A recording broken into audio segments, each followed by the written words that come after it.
Good morning, everybody. This is Ying Yang in California with Morsels of a Thought number 1147. And it is Thursday. So, Thursdays we do TR Thursdays, the rules by Fein and Sherrie Schneider.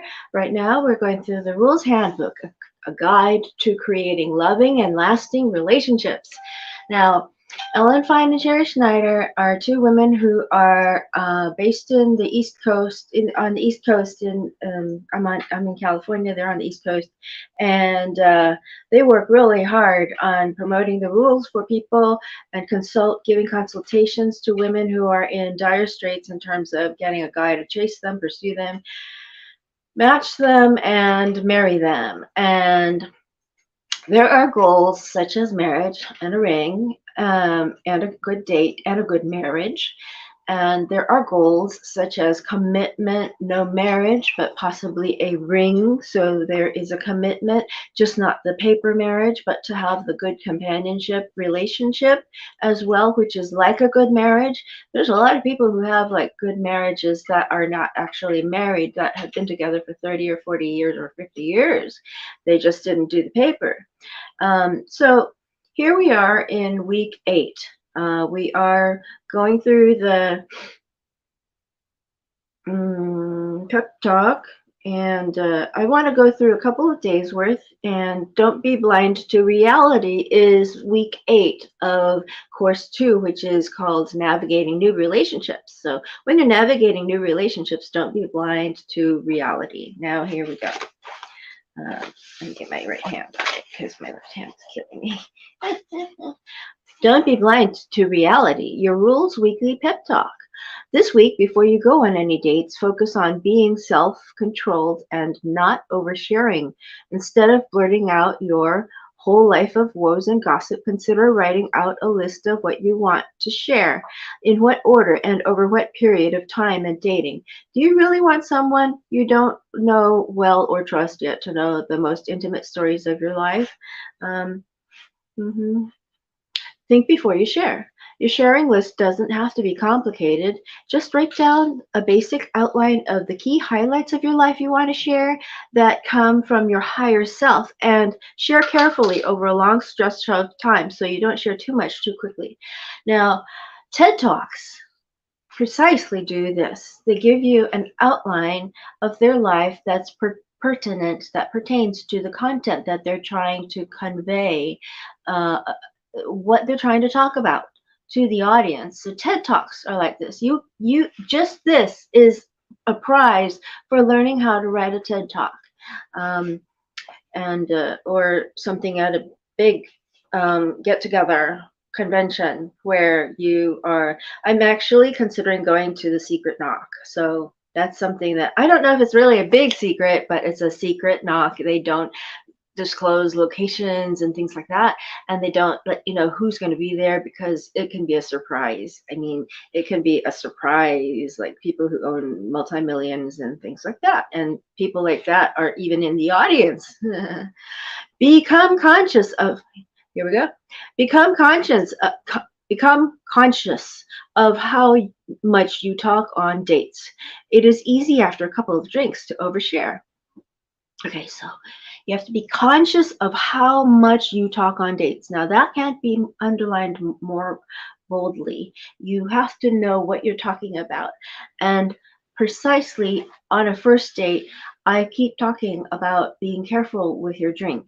If you leave the table even for a second, make sure that you don't drink from the same bottle or glass that's open there, that has been open there with the person you're dating, because you just never know these days. There are crazy people out there and they disguise themselves very well. Become conscious of how much you talk on dates. It is easy after a couple of drinks to overshare and overwhelm your date with TMI. We are not suggesting you suppress your vivacious personality, but listen more, learn more about your date, and notice any red flags before you share anything about your own life, your life. It is a key rule to be a good listener and observer, so you can say, so it is a key rule to be a good listener and observer so you can stay rational and weed out buyer beware men such as alcoholics, womanizers, cheapskates, narcissists, and complainers. Complainers. This week, focus on what, how much, and when to share. Listening more so you can be more discerning about who your date is and put your radar up. Radar, gator. I am terrible. Gator, my gator is broken. Oh my gosh. I have good friends. Better. Okay. Don't be blind to reality. Don't be blind to reality. Daily rules. Day 106. Mixed messages. Oh, here we go. Here we go. People who are trying to weed out narcissists, watch out. Right here. Mixed messages. They'll weed themselves out and you'll never know they were a narcissist, but they were there. Women sometimes complain that a man is giving them mixed messages. He's really fun on the date, but then I don't hear from him for weeks. Or he says he doesn't want to be in a relationship, but then he asks me to be his plus one for a wedding. Or he texts a lot, but doesn't ask me out. Newsflash, there are no mixed messages. Men who disappear who are only interested in a date for a wedding or chat you up but don't take you out are not into you. Mixed messages mean no. This is capitalized. No. Your lower self might be mixed up, but your higher self knows. These responses are telling you a clear message. This is why listening, being discerning, and watching out for red flags early on when you're dating are so important so you don't end up with one of these guys. See, a narcissist will do that, and you will never know because you weed him out, and it doesn't matter. You won't be touched. And this is a Pei Ying Mary Yang Wu truism. You don't have to feel the bullet to know that you dodged one. That's me. Okay. Anyway. Day 107. Ellen Fein and Sherrie Schneider. Too casual. If the guy you're dating is constantly downgrading plans, for example, instead of dinner at a fine restaurant, he changes it to hanging out at his place and ordering in. He talks about taking you away for the weekend and then asks you to pay for your plane ticket and half of the hotel. He says, "Let me know when you're available," instead of pinpointing to go out on Saturday night. Or if he acts nonchalant instead of excited about celebrating Valentine's Day or your birthday with you, this is a case of buyer beware. Being casual is a red flag that a guy wants the opposite of courtship, and it rarely ends in a commitment. Next. Here we are. So that's a couple of days worth.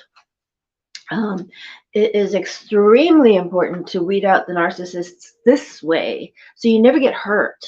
That's what the rules are for. The rules help you keep yourself from getting hurt in bad relationships by weeding out the buyer bewares early then. So you want to make sure that you do pay attention to all these rules and look in the book, Not Your Mother's Rules, for the section on mixed messages. I think it was chapter 5. I'm not sure. But it has the mixed messages. Let me see if my book is nearby.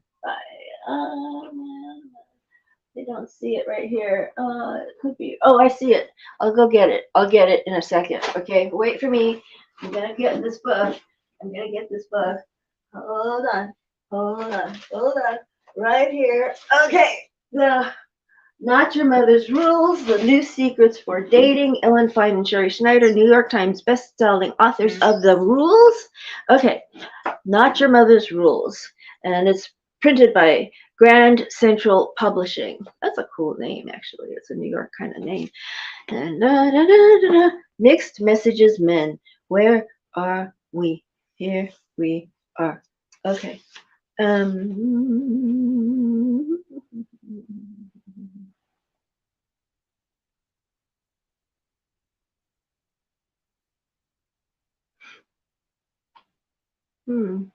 don't think they have it in the title. It says, stop dating a guy who cancels more than once. I know that it's in here. Yeah. Well, we'll get it. I just remember the number being page like 113 or something like that. Don't sext. Stop dating a guy who cancels more than once. When 82. Let's just look at that one for a little bit, and then we'll go home. Let's see. Stop dating a guy who cancels more than once. Okay. Let's see. Canceling a date unless there is a real emergency is not to be taken lightly. A guy should be able to make a date with you and keep it, regardless of work, the weather, or whatever else is going on with his life. A date with you should be sacred. It should be written in ink, not in pencil. Okay. A guy will come up with any excuse when he wants to break a date. He's sick, his parents are visiting, a former coworker just called to have drinks, or he suddenly has a deadline. Women will argue with us that his excuse is plausible and beg to be allowed to give him a second chance. But the truth is that men don't cancel because their stomach is upset or because work is crazy on Saturday night or because they got last minute tickets to a football game. What's more likely is that a guy will cancel because he's just not that into you, or because the girl he really likes suddenly became available. Okay, so anyway, do the mixed messages men is we don't date them. That's the bottom line. Okay, old Kinderhook. Bye.